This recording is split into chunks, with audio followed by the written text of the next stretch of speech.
usa, né? Que quando alguém pega um lote e começa a construir no lote e não passou ali, não pediu opinião, não fez uma planta bacana, não chamou ali um engenheiro, um arquiteto, a pessoa começa a mexer no lote, que a gente fala assim, perdeu o lote. Perdeu o lote, porque fez um negócio, não tem nada a ver esse negócio aqui, esse quarto aqui na entrada matou o terreno para trás, essa pessoa fez essa garagem num lugar que não acabou. Então, às vezes a gente aqui no interior usa uma pessoa matou o lote, ela fez essa casa, ela matou. Então, a ideia é o seguinte, a cidade ela está crescendo, precisa crescer, precisa atrair recursos de investimento, mas não pode crescer de qualquer forma. Precisa preparar um estudo técnico, um estudo, vamos dizer assim, geográfico bacana, com dados, com informações, para uma empresa que amanhã quer chegar em Campo Belo. Olha, vocês estão com o plano diretor em dia aí, nós estamos com um valor X para investir, a população vai ser beneficiada. Ela vai olhar o plano diretor, não sei como é apresentado isso, os meios, mas ela vai olhar, a cidade tem como falar que ó, você se alocar aqui é melhor. Porque, um exemplo, as carretas não vão atrapalhar a população aqui, o asfalto aqui não vai prejudicar isso, aquilo, outro, o trânsito aqui não vai ficar impedindo toda hora, porque às vezes eu vejo o seguinte, tem lugares que cresceu, cresce desorganizado, aí você tem uma área de muita habitação populacional ali, casas, residências, aí vai uma, duas empresas de grande porte, carreta, tudo mais, vira aquela briga na porta da prefeitura, chamando vereador, gente filmando, aquela treta danada, porque seria isso, o plano diretor ele resolve isso, é você ocupar o terreno com estratégia, com sabedoria, para que ambos sejam beneficiados, doutor? Vou pegar exatamente esse exemplo que você deu, Natanael. Estratégias que os municípios têm, às vezes, né, de ou deixar a coisa aí de forma orgânica, ou então estratégias equivocadas mesmo, acham que estão planejando, né, só que não. Então, por exemplo, eu vou encontrar um terreno para habitação de interesse social, né, o que a gente pode chamar de zonas especiais de interesse social. E às vezes o município escolhe essas áreas um pouco mais afastadas, né, dos principais serviços de educação, de saúde, ou não leva esses equipamentos para lá.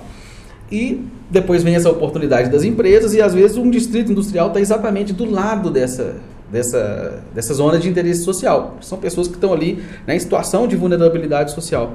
E você leva uma indústria, alguma empresa que vai gerar algum tipo de particulado, né, que vai ter algum impacto ali naquela população, e depois você vai ter que administrar isso, né? A população reclamando que estou tendo muito pó aqui, muita poeira, a zona industrial está lá, e às vezes aqui está lá na margem de uma rodovia, que era para onde que você teria que alocar mesmo, né? E aí nesse caso o que estaria errado? A alocação dessa zona de interesse social.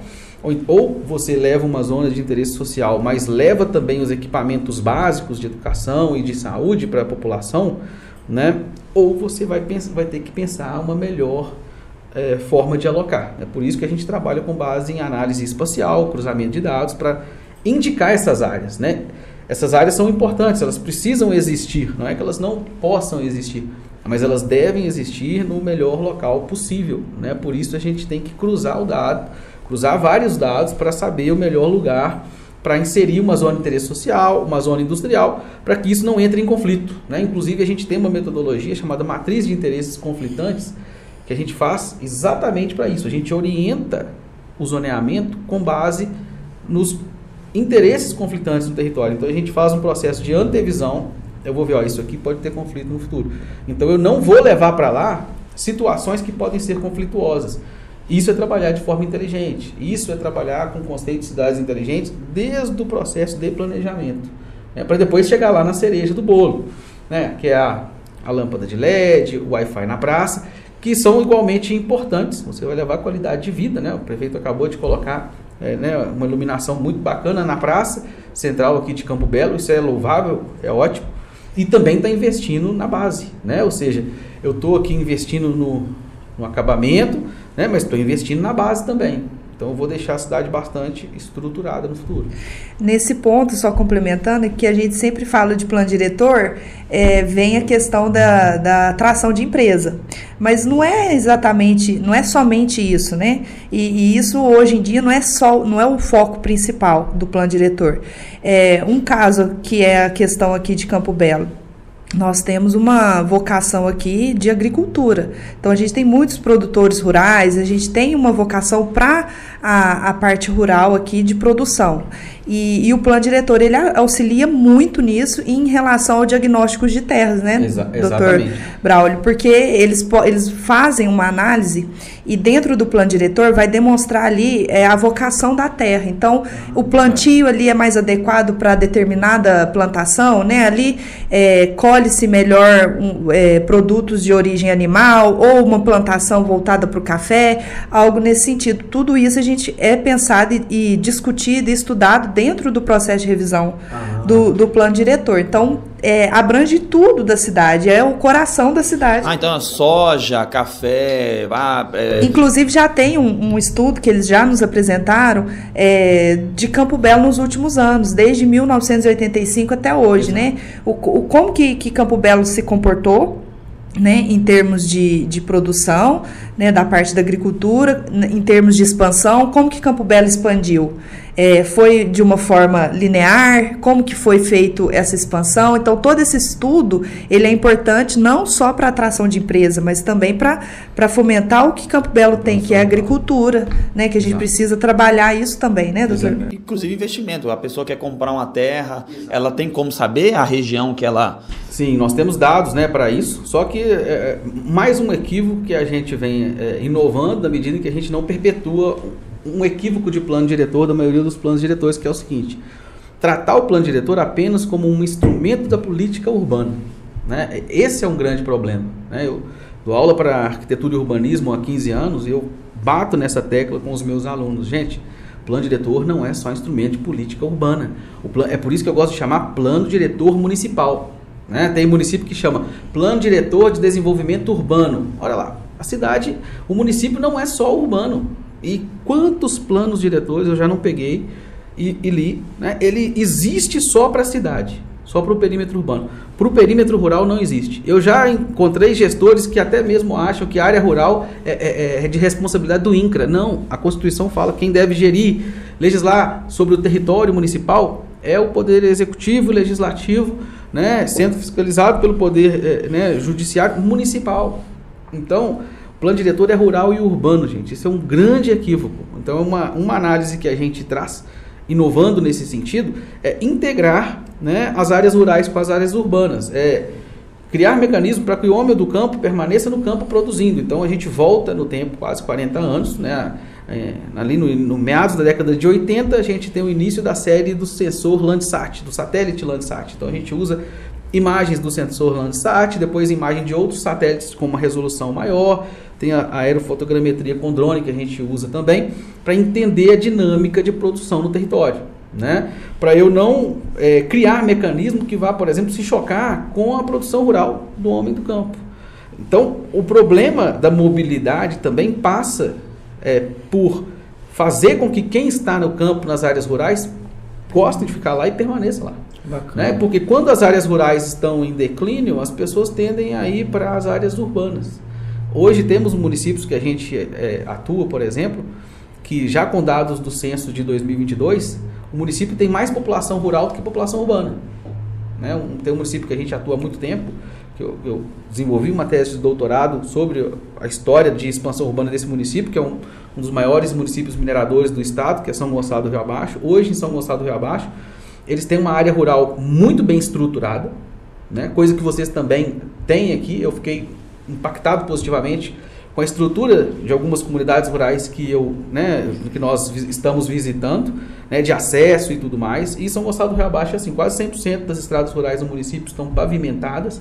Existem equipamentos de saúde e de educação e de segurança nas áreas rurais.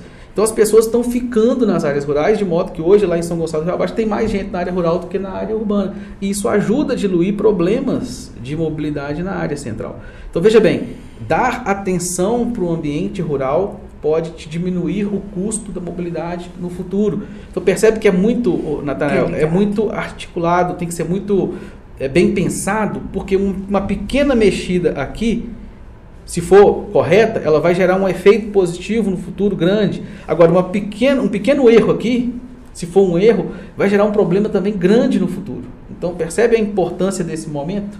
que a gente está passando. Que bacana. Vê se eu estou muito fora do prumo ou não. A gente acho que terminamos de inaugurar, né, o asfalto até o porto, né? E vai ter um investimento, parece bem bacana, no Porto dos Mendes.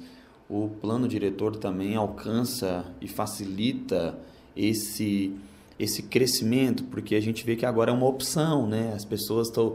O asfalto, o pessoal está saindo daqui, Marquinhos, todo lá para o Porto no final de semana. Um amigo meu falou assim, estou indo lá no Porto comer um peixe lá, não sei o que, facilitou pelo asfalto. Mas não só isso, o plano diretor então, ele vai facilitar também quem está mais deslocado de Campo Belo, o trânsito, colheita, entregar um produto que foi comprado, um café sair, turística. Então ele vai facilitar. Então é bom tirar essa ideia de que é um negócio para ficar, vai facilitar só aqui. Não, ele vai, todo o território, né, todo o município, ele é beneficiado. As comunidades pequenininhas, afastadas, aquele agricultor que tem, vai ser beneficiado porque vai facilitar ele sair com os seus grãos, sair com a sua verdura, vai facilitar alguém que quer comprar uma terra e investir no produto X. Essa área aqui é boa, não, essa área aqui não é boa. Então é uma coisa, então tira-se a ideia de que é um negócio da cidade aqui, centro, não. Amplia para o município todo. Por que tinha essa ideia de que o plano diretor é algo só para a cidade, para a área urbana? Porque se estudava só a área urbana. Né? Eu bato na tecla para os meus alunos, que serão arquitetos urbanistas no futuro, dos arquitetos urbanistas que eu oriento em mestrado e em doutorado. Olha, vocês são urbanistas, mas vocês não têm que olhar só para as áreas urbanas, não. Você tem que olhar para o município. Né? Administrativamente, aquele pedaço de território que você está trabalhando chama município. Ele tem áreas urbanas e rurais. Né? A área rural vai ficar lá para o engenheiro agrônomo no âmbito da propriedade e da produção agrícola? Não. Políticas públicas precisam chegar nas áreas rurais, nos distritos urbanos que estão lá imersos em área rural, como o caso do Porto dos Mendes, né?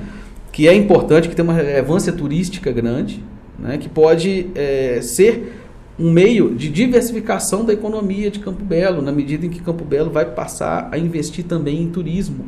Né? Eu gosto de dar o exemplo de Capitólio, né? Que tem um pequeno braço de Furnas, né? Capitólio é o pequeno braço, mas um condomínio, que é o Scarpas do Lago, ele gerou o que a gente chama de marketing territorial para todo o município. Né? Então o município de Capitólio ficou conhecido por um condomínio que está lá, né? Ficou conhecido só por esse condomínio, mas é um grande apelo de marketing territorial o Scarpas do Lago e toda aquela paisagem exuberante dos cânions e tudo mais. Isso pode muito bem acontecer em Campo Belo na medida em que ele se prepare para isso.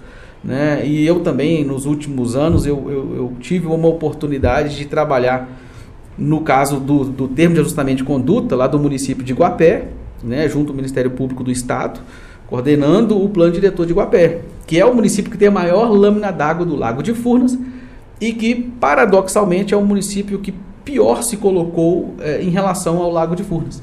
Né? A própria a conformação da cidade de Iguapé, né? As casas elas dão costa, elas viram as costas para o lago. Né? Você pega as casas em Iguapé, os lotes, os quintais dão para o lago. Iguapé não é uma cidade que não tem uma grande orla. Né? Quando, né? E a gente como Boa Esperança. Como Boa Esperança tem, que é um município que eu também tive a oportunidade de coordenar o plano diretor. Então hoje a gente faz um paralelo Boa Esperança, Iguapé, agora vamos poder analisar Campo Belo também. Boa Esperança é o caso de um município que não está exatamente ali, é um pedacinho, né? Ali o Lago dos Encantos é um pedacinho, uma rebarba de Furnas, mas eles pegaram aquilo e transformaram aquilo em algo exuberante. Trouxe investimentos, né? Trabalharam uma orla, né? Tem um cuidado na gestão do território. Né? Jaguapé, que é o município com maior lâmina d'água, ele virou as costas para o lago. Eu costumo dizer que Iguapé está até hoje chorando a questão da inundação da cidade antiga. Isso é uma coisa que aconteceu e passou, gente. Então o Iguapé não pode mais ficar perpetuando para as próximas gerações esse ressentimento com a questão do Lago de Furnas, que é algo que a gente vai também pesquisar em plano diretor. A gente procura entrar na cabeça da população, fazer leituras, entender como a população vê o território, né? Esse lado mais social, psicossocial, a gente faz isso. Para não cometer esses erros. Para não cometer esses erros. Então, lá no caso de Iguapé, a gente a gente percebeu isso, que a população, na medida em que ela tem uma visão negativa do lago, inundou a minha cidade, a minha história está lá debaixo d'água, eles não olharam para frente, eles estão até hoje olhando para o passado. E o resultado é tudo isso que a gente vê acontecendo no município, uma desordem territorial, né, com tudo isso que aconteceu com o chefe do executivo no município. Isso é tudo fruto de um desarranjo entre a sociedade e o território que a gente vê culminar nesse tipo de coisa, né? Não tem essa sensação de pertencimento. Vamos abraçar, tudo bem, passou, está submersa, a cidade antiga está lá, não existe mais, as minhas lembranças não existem mais, mas o que eu posso fazer para olhar para frente? Né? Imagina se um país que vive em guerra, por exemplo, tivesse essa mentalidade, já teria, né? Pensa os japoneses, né, que vivem tendo terremoto. Se eles tivessem essa mentalidade, eles já teriam sucumbido, né? Então, Natanael, eu falo que boa parte das questões territoriais, elas se constroem por meio de uma mentalidade forte da sociedade, né? E a gente tem projetos hoje em diversas áreas do país. Um exemplo que eu gosto muito de dar, que é Santa Catarina. A gente tem projeto no oeste de Santa Catarina. São pessoas que chegaram ali com uma mão na frente e a outra atrás, vindo da Europa, fugindo de guerra, fugindo de regimes autoritários, e ali, olha, só tem isso aqui agora, então eu vou fazer um esforço para fazer disso aqui a minha nação, a minha terra. Então a gente vê como que eles têm esse pertencimento da terra.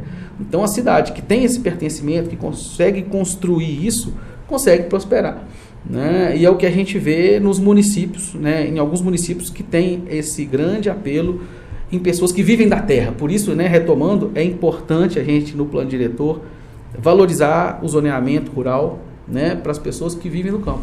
Ô Gisele, então eu vejo que assim, a atual gestão, você também lá na Secretaria de Desenvolvimento, Adalberto e vocês, os vereadores, a Câmara também, estão olhando o Campo Belo como um todo, até porque essa parece ter sido a ideia. Então, tem tido ações aí nos povoados, né? Acho que exames, né? Acho que, se eu não me engano, acho que foi isso, né? A prefeitura teve em comunidades levando. Então, você poderia dizer que a atual gestão, a secretaria, tem essa ideia no coração, Campo Belo como um todo, todos sendo alcançados, todos sendo vistos, a mão estendida para a população, não só quem está aqui, vamos dizer assim, no grande centro, né, habitacional, mas também as pequenas comunidades. Então, essa também é a ideia, né, beneficiar o todo. Com certeza. O que a gente pensa é que o desenvolvimento, né, conforme o Dr. Braulio até fez o comentário, ele não é relacionado só ao aspecto urbano, né? O crescimento, ele é diversos vetores aí que precisam ser enfrentados. Então, se a gente trabalhar tudo em conjunto, né, tanto a parte rural, a parte urbanística, né, a parte da saúde, assistência social, tudo em conjunto vira o desenvolvimento do município. Aí afeta turismo, né, afeta o crescimento da população com segurança e a qualidade de vida, ela sempre vai estar ali em crescimento. Então, o crescimento, ele não é apenas algo econômico, né? O econômico, como se diz, é o resultado de todos esse trabalho multissetorial, né, de todas as políticas envolvidas. Então, a Secretaria de Desenvolvimento, ela está sempre ligada com todas as outras secretarias, porque as políticas públicas, elas são trabalhadas em conjunto, para então gerar o crescimento da cidade. Infraestrutura, meio ambiente, infraestrutura, tudo interligado, porque é o contexto do crescimento, né? Não é exatamente a parte econômica. Quando a gente fala no econômico, a gente está falando do resultado, né? Aí o município prospera economicamente, mas se tiver uma qualidade de vida para o cidadão, se tiver segurança, se tiver educação, né, se os vulneráveis estão sendo assistidos da forma correta, né, se existe um cuidado com o meio ambiente, com a infraestrutura. Então, é tudo interligado. E na parte de lazer também, né, se tem a população, ela está tendo espaço ali para práticas de esporte, para a área cultural, que aí envolve a parte turística. Então, o desenvolvimento, ele vai contemplar todas as áreas, todas as variáveis políticas ali para discutir. Ô, doutor Braulio, para a gente, assim, até me perdi no tempo, hein, Marquinhos? Você avisa nós aí, eu perdi a noção do tempo, hein? Tá bom o conteúdo aqui. Deixa eu te falar, qual que é a previsão, assim, a gente poderia falar que é a previsão de entrega e como funciona essa tramitação com a Câmara. para mim entender que sou leigo.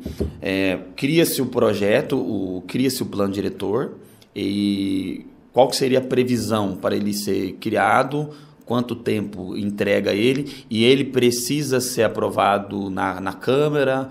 Como é que, só para mim entender? Como que funciona? Né? O projeto tem um prazo total de 12 meses para ficar pronto, né? Sendo que os primeiros 6 meses são as análises técnicas mesmo. Então nós vamos ficar fazendo análises técnicas territoriais em diversas temáticas, né? Na parte ambiental, territorial, social, econômica, dinâmica do campo, avaliação das estruturas fundiárias da cidade, o cadastro ambiental rural, como estão dispostas as propriedades rurais, a evolução da mancha urbana nos últimos 40 anos, a articulação viária, a hierarquia viária, né, do município, não só urbana, mas também rural. Nós vamos fazer todo esse levantamento, esse mapeamento das estradas rurais, que né, como se a gente estivesse fazendo ali uma grande bateria de exames, né? Então, se o município fosse uma pessoa, esse momento que a gente está agora, os primeiros 6 meses, eu vou tirar para fazer exame médico, ultrassom de todo tipo, escaneamento, imagem, dados, né? Então, eu vou 6 meses, levantamento de dados e análises territoriais e espaciais. Os segundos 6 meses, né, que é a segunda metade do projeto, eu vou ouvir a população. Então, eu vou fazer oficinas com comunidades, vou fazer oficina nas áreas rurais, e com associações, com organizações da sociedade civil, né, ouvir a exaustão, né, a população. Depois, com essa leitura técnica, essa visão técnica do território e legal, e essa visão participativa da população, a gente constrói, né, o que a gente chama de minuta de lei, o projeto de lei, né, que vai ser o novo plano diretor revisado. Construímos também as plantas do macrozoneamento municipal, do zoneamento urbano, os parâmetros urbanísticos, né, que são as regras, né? Aqui eu posso fazer parcelamento com lote mínimo de tanto de recuo, tanto de frente, a verticalização, né, tanto de coeficiente de aproveitamento, todos os parâmetros urbanísticos, como a gente chama no urbanismo, a gente define. Então esse projeto de lei ele vai trazer tudo isso, plantas de zoneamento, diretrizes, para ser entregue na Câmara de Vereadores. Então, meados de maio, né, início de junho do ano final que vem, do primeiro semestre de 2026. A gente já vai estar pronto, a Câmara já vai estar com o projeto em mãos, né, e a gente faz toda essa interlocução com a Câmara, nos colocando para explicar toda e qualquer questão técnica, né, aí vamos ser agora, né, vamos ser lá naquele momento, né, futuro, o braço técnico ali da Câmara para que eles possam apreciar de forma mais tranquila e confortável possível o projeto de lei, né, nos colocando como técnicos ali para dirimir qualquer tipo de dúvida, né, e é o nosso objetivo também levar e o projeto ser aprovado, né. Então é um projeto que vai do Executivo para o Legislativo e nós vamos ter essa atuação, né, muito próxima da Câmara de Vereadores e até adianto, eles não vão ficar sabendo do que é o projeto apenas lá no momento final. A gente faz, inclusive, oficinas participativas com os próprios vereadores. Então, eles vão participar ativamente desse segundo tempo, digamos assim, do projeto, que são 6 meses de oitiva, né? Eles são os representantes da população. Então, é muito forte isso, né? Ou seja, uma pessoa que teve voto, né? Eu fiz essa pergunta lá na audiência pública. Quem aqui é vereador? Então, quantos votos, né, esse vereador teve? Uma pessoa representa várias outras, né? Isso é muito forte. Então, a gente precisa ouvir aquela pessoa, porque aquela pessoa tem uma procuração passada no dia da eleição, né, que cada munícipe que votou nele, você me representa, então você vai cuidar para mim das questões da cidade, do município. Então, embora vamos ouvir cada cidadão ali, né, nas oficinas, né, e também na plataforma digital, para quem não for na oficina presencial, participar pela plataforma, vamos ouvir os representantes legais da população. Então, vamos fazer essa parte com bastante atenção e cuidado para que a gente tenha um ambiente, né, bastante participativo. Então, 12 meses o projeto para finalizar tudo e já o município começar a colher, né, os frutos de curto, médio e longo prazo. Que bacana. Gisele, passar para você aí alguma consideração final que você queria deixar para a população ou que talvez eu esqueci aqui de abordar, de pincelar, mas que você talvez queira deixar aí. É só um complemento, né, em relação a todo esse processo de planejamento de Campo Belo. é que posteriormente, né, assim que a gente finalizar o plano diretor, nós também vamos ter a oportunidade de revisar as outras leis que são importantes para o município e que gere a economia, gere o funcionamento ali da parte urbanística, que é o Código de Posturas, o Código de Obras também, porque esses instrumentos eles vão precisar ser atualizados de acordo com o que o plano diretor levantar.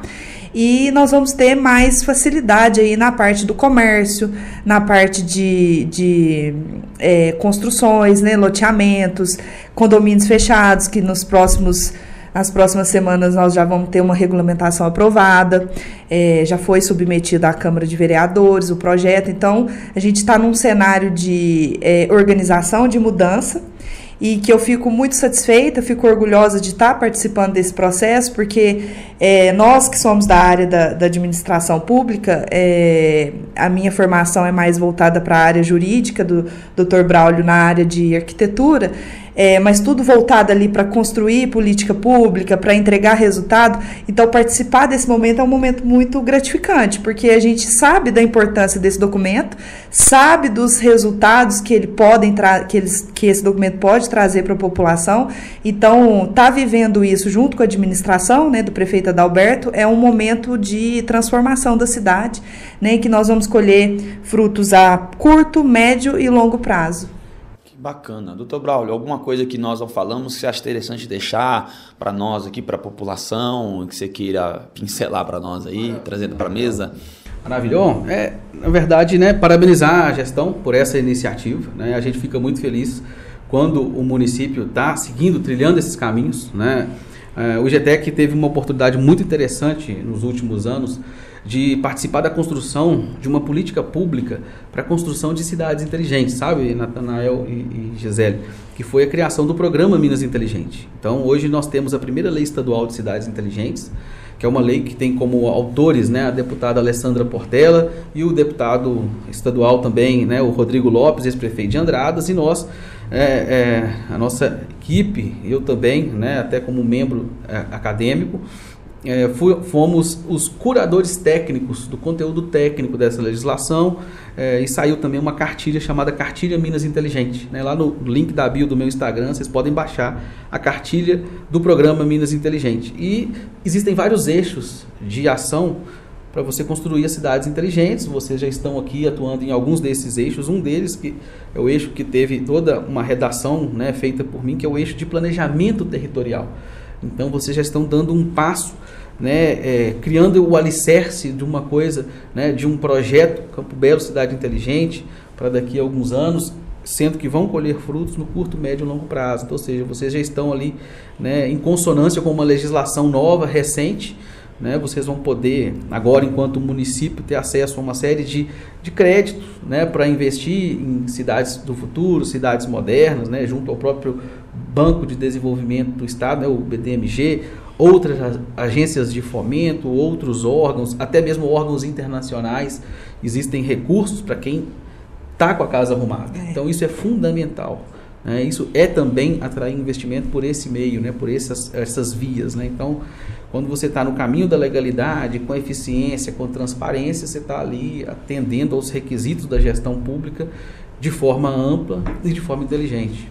Que bacana, gente, ó, super feliz. Acho que, assim, eu vejo que poderia ser focado apenas na área urbana, e quando você foca apenas na área urbana, você atrai investimentos apenas para aquela região, você atrai os olhos só para aquele lugar, e às vezes o povo começa a bater cabeça, sendo que você tem N opções no município. Então, creio que o plano diretor, olhando o município como um todo, é uma opção para que Campo Belo cresça de maneira correta e todos sejam alcançados. Acho que assim, bate-papo muito agregador, desculpa aí qualquer coisa, mas assim, tirou as minhas dúvidas e creio que vai tirar as dúvidas aí de quem tiver curiosidade, estar um pouquinho por dentro aí. E obrigado, gente, pelo bate-papo. Nós que agradecemos a oportunidade, né? Estamos à disposição para as próximas, viu?